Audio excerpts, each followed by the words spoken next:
Saya lahir di Balikpapan, besar di Balikpapan, hanya numpang sekolah singkat di Makassar gitu. Bang Rocky, saya mau cerita soal ide IKN. Dari awal ketika pemerintah memutuskan untuk memindahkan ibu kota negara ke Kaltim, saya orang Kaltim termasuk yang tidak setuju. Tapi saya selalu jadi olok-olok di warung kopi. Itulah yang terjadi. Saya diolok-olok oleh kawan-kawan saya, termasuk teman-teman saya di antara rekan-rekan jurnalis juga banyak menganggap bahwa saya tidak suka melihat orang Kaltim maju. Itu satu. Menurut mereka, dengan dibangunnya IKN, itu akan memberikan multiplier efek kepada masyarakat banyak di Kaltim. Tapi kebatinan saya, karena saya merasa saya makhluk merdeka dari sisi pikiran, saya tetap menganggap itu nonsens. Kalaupun ada multiplier efek, pasti itu larinya ke pejabat.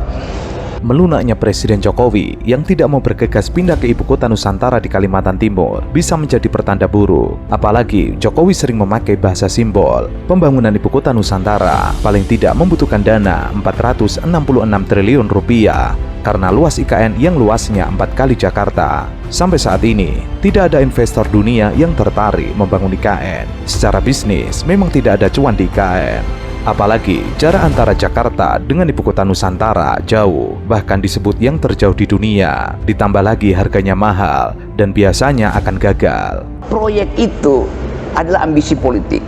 Semua ambisi politik dibatasi oleh APBN. Kan itu dasarnya begitu. Jadi Anda sebutin apa aja, boleh aja, tetapi pendapatan kita cuma 1.800 triliun. Buat B itu dari mana? Ya ngutang. Dasarnya itu kan. Begitu diutang, ya luar negeri akan bilang silakan kami kasih utang tapi bunganya tinggi ya. Ya karena kita perlu ya pasti bunganya tinggi kan. Kan APBN itu ada trade off-nya. Tapi nanti bilang ya hutangnya kan berapa sekarang 32% rasio terhadap PDB. Ya itu terhadap PDB. PDB itu adalah agregasi dari uang saya, uang asing pun ada di situ. Ya ngapain 32% rasionya itu dihitung pada PDB? Mesti dihitung pada daya, pada pemerintah terimanya berapa. Kan kalau Anda berutang, kan itu rasionya terhadap kemampuan Anda membayar. Berarti penerimaan Anda harus termasuk aset melebihi atau dimungkinkan untuk bayar utang.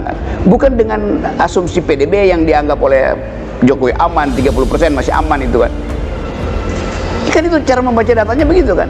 Jika mengandalkan APBN untuk membangun IKN, hal itu sangat tidak realistis.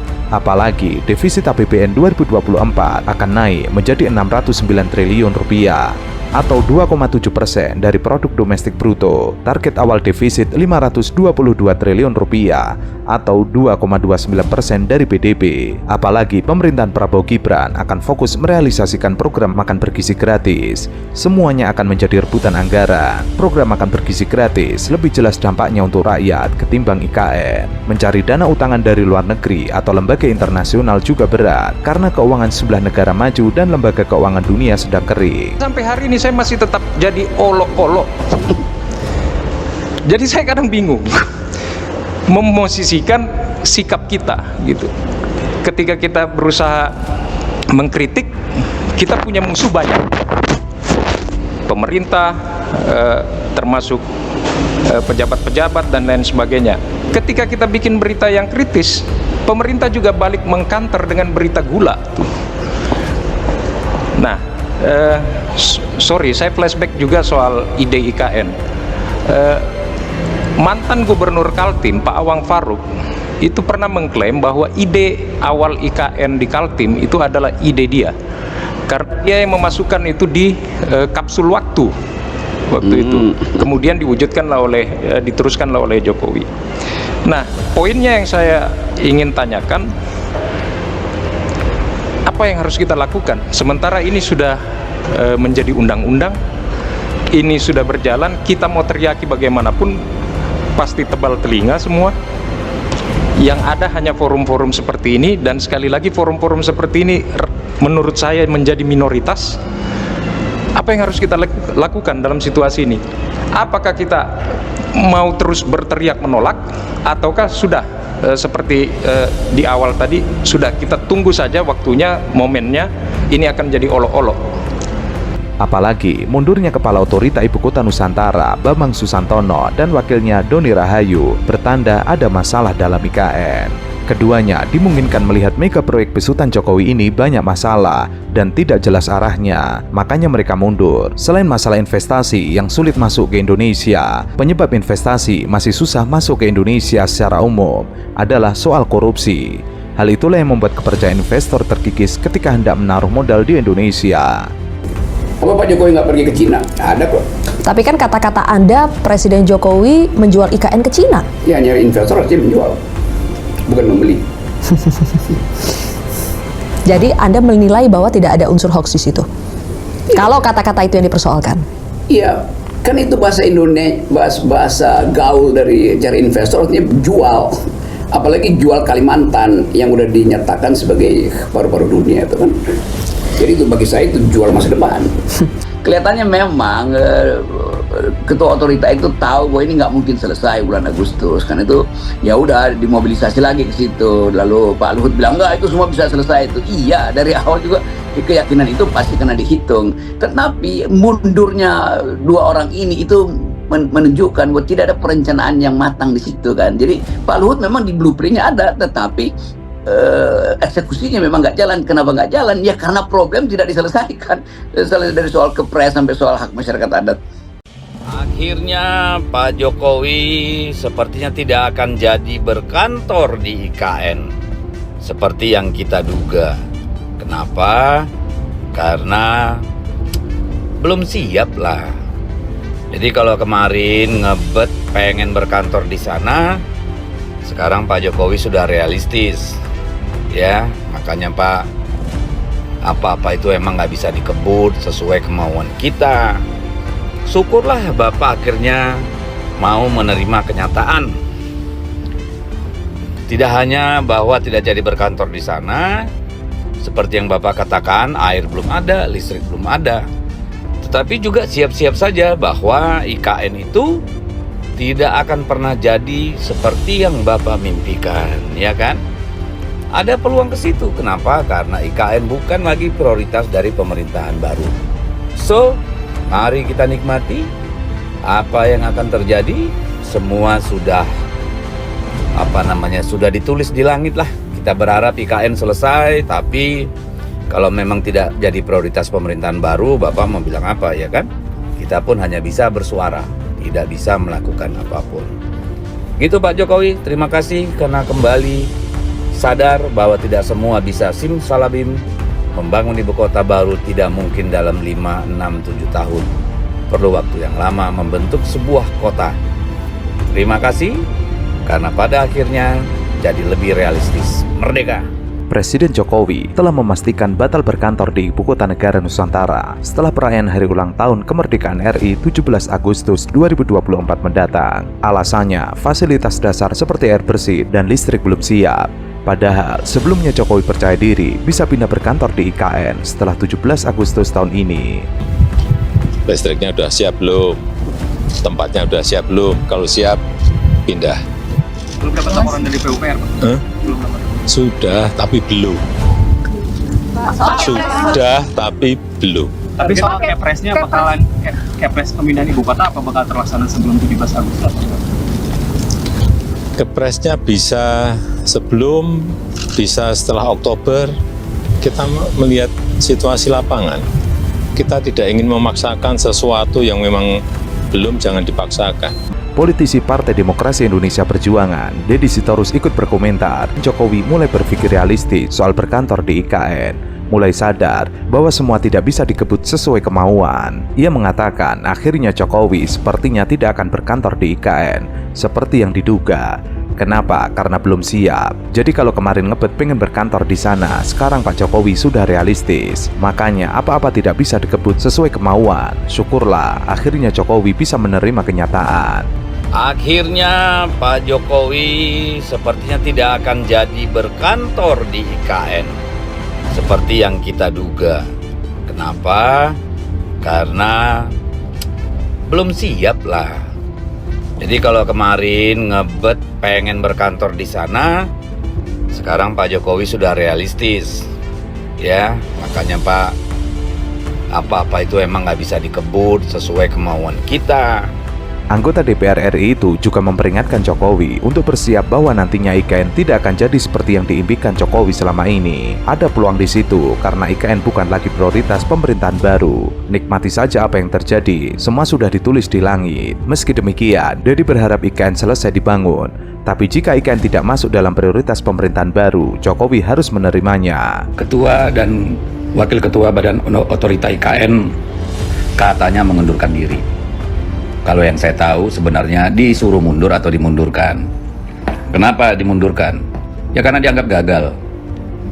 Karena sampai hari ini tidak ada satupun investor asing yang masuk ke IKN. Padahal keliling-keliling luar negerinya udah makan biaya banyak banget. Hasilnya nol besar. Gajinya 350 juta tuh kepala. Ya, wakilnya 310 juta.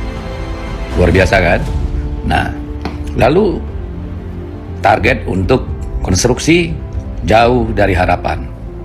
Sampai hari ini progresnya tidak seperti yang diharapkan. Ketua DPR RI Puan Maharani menanggapi mundurnya Bambang Susantono dan Doni Rahayu sebagai Kepala dan Wakil Kepala Otorita Ibu Kota Negara Nusantara. Puan meminta pemerintah transparan terkait alasan mundurnya Bambang dan Doni. Puan mengatakan transparansi bertujuan agar investor tidak menarik diri dari IKN. Selain itu, ia berharap mundurnya Bambang dan Doni tidak akan menghambat pembangunan IKN. Lebih lanjut, Puan menyarankan agar Presiden Jokowi dan Presiden terpilih Prabowo Subianto untuk berdiskusi terkait pemilihan Kepala Otorita IKN definitif. Sebaiknya, pemerintah sekarang berbicara dengan pemerintah yang akan datang, siapa yang kemudian akan dipilih menjadi Kepala IKN definitif yang akan datang. Kemudian masalah pertanahan yang tidak jelas juntrungannya. Pengurusan HGU kah namanya, HGB atau apapun, itu tidak pernah tuntas sehingga investor tidak ada yang mau masuk katanya. Kalau menurut saya sih, ya kita mendukung IKN. Tapi jangan bayangkan bangun IKN itu dalam 1-2 tahun, ya mungkin 10 tahun, bahkan mungkin lebih dari situ. Tapi Presiden sendiri yang maksain, padahal yang bekerja di sana sulitnya setengah mati karena banyak aturan. Pertama misalnya nggak boleh ngebor untuk ambil air. Hanya boleh pakai air permukaan. Di mana orang bisa kerja tanpa air? Air permukaan juga terbatas. Nggak boleh nembang pohon. Lah, terus gimana dong? Mau bikin jalan, mau ngebangun, kan landscape-nya harus berubah. Lalu karena itu, untuk jalan para perusahaan konstruksi itu juga menjadi sulit. Kenapa? Harus saling gantian atau bikin jalan sendiri. Hal senada juga diungkapkan oleh politisi PDIP, Deddy Sitorus. Ia mengatakan Bambang Susantono tidak mengundurkan diri, melainkan memang diminta mundur oleh Presiden Jokowi. Menurut Deddy, Bambang diminta mundur karena dianggap tidak mampu memenuhi target yang diberikannya.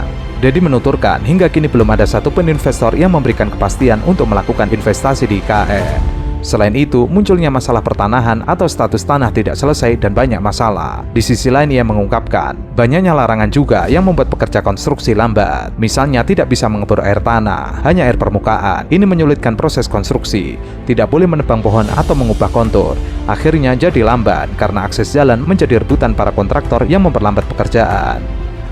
Lalu perusahaan-perusahaan yang bekerja juga dipaksa menjadi Green Construction Company. Wah keren. Tapi itu nggak mudah.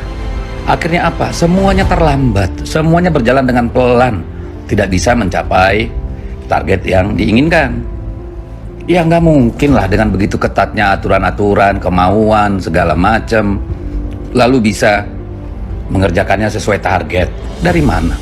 Harus panggil Bandung Bondowoso. Nah, ini proyek Loro Jonggrang nih namanya. Deddy menerangkan, syarat Green Construction Company juga membuat kontraktor kelabakan karena harus menyesuaikan dengan berbagai persyaratan. Sementara itu, media asing menyoroti mundurnya Kepala Otorita Ibu Kota Nusantara Bambang Susantono dan Wakil Ketua Otorita IKN Doni Rahayu. Reuters misalnya membuat pertanyaan menyeruak di dalam negeri lewat artikelnya. Ketua dan Wakil Ketua Badan yang mengawasi rencana Ibu Kota Baru Indonesia tiba-tiba mengundurkan diri, menimbulkan pertanyaan tentang proyek senilai 32 miliar US dollar. Dengan Jakarta, ibu kota saat ini yang berpenduduk 10 juta jiwa, penuh sesak dan dilanda kemacetan lalu lintas besar-besaran serta banjir kronis dan tenggelamnya tanah, Indonesia sedang membangun ibu kota baru yang disebut Nusantara di hutan Kalimantan Timur. Jadi terlalu bernafsu. Saya kira Jangan cuma salahkan kepala otorita. Selama ini Kementerian Agraria, BPN kemana? Kementerian Kehutanan dan seterusnya. Ya, masa tumbal yang cuma ketua sama wakil ketua badan otorita. Lalu menurut saya target waktunya Pak itu harusnya diturunin. Jangan Agustus. Gimana dengan segala macam kesulitan itu? Coba realistis. Ya, saya kira Pak Basuki juga akan menjadi pusing ditambahin kerjaan begitu. Target Agustus. Dan kalau selama ini agraria sudah bantu, buat apa Raja Juli? Selama ini bantu dong kepala otorita ya. Jadi ini proyek ambisius. Ya, kita setuju proyek itu sebagai bangunan titik tolak peradaban, tapi jangan dikejar-kejar, diburu-buru, nafsu. Udah Pak, biarin presiden berikutnya, presiden selanjutnya. Bapak udah cukup sampai situ. Dipaksain Agustus juga orang mau kemana sih Pak? Ya, udah nggak usah buru-buru, santai aja, jangan terlalu ambisius. Bayar Pak. Ya, kami harus jujur menyatakan bahwa kami masih menunggu Perpres tentang hak keuangan eselon 1 dan turunannya pada saat ini. Kalau boleh jujur juga, saya dan Pak Doni juga butuh waktu 11 bulan hingga kami mendapatkan salary. Berita mundurnya Kepala Badan Otorita Ibu Kota Nusantara Bambang Susantono dan wakilnya Doni Rahayu sempat diperbincangkan oleh publik. Hal tersebut disampaikan oleh Menteri Sekretaris Negara di Istana Kepresidenan.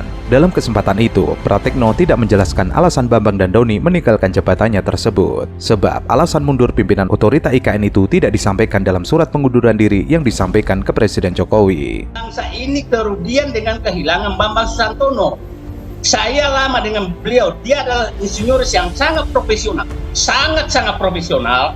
Tidak mungkin dia mundur, dan jiwa pengabdiannya terhadap negara sangat tinggi tentang orang ini. Mari kita lihat itu. Jadi maksud saya, kalau ada masalah di dalam, saya menyatakan ada dua hal kemungkinan besar Bambang Susantono mundur. Dia orang pengabdi loh. Satu, bahwa ada masalah, menurut saya ada masalah profesionalisme yang harus diperbaiki dalam pengelolaan IKN. Kedua, ada masalah amburadul yang mungkin terkait dengan integritas, itu yang perlu diperbaiki ke dalam. Namun belakangan, sedikit demi sedikit, permasalahan IKN mulai terkuak ke publik. Salah satunya, pada pertengahan tahun lalu, tepatnya pada awal April 2023, Bambang Susantono sempat menceritakan bahwa ia dan Doni Rahayu telah dibayar gajinya bahkan hampir setahun lamanya. Ia mengatakan bahwa kami masih menunggu Perpres tentang hak keuangan eselon 1 dan turunannya pada saat ini. Kalau boleh jujur juga, saya dan Pak Doni butuh waktu 11 bulan hingga mendapatkan salary. Oleh sebab itu, permasalahan hak keuangan pejabat eselon 1 ke bawah akan segera dibahas. Ada teman-teman yang sudah bekerja lama dan belum dibayar.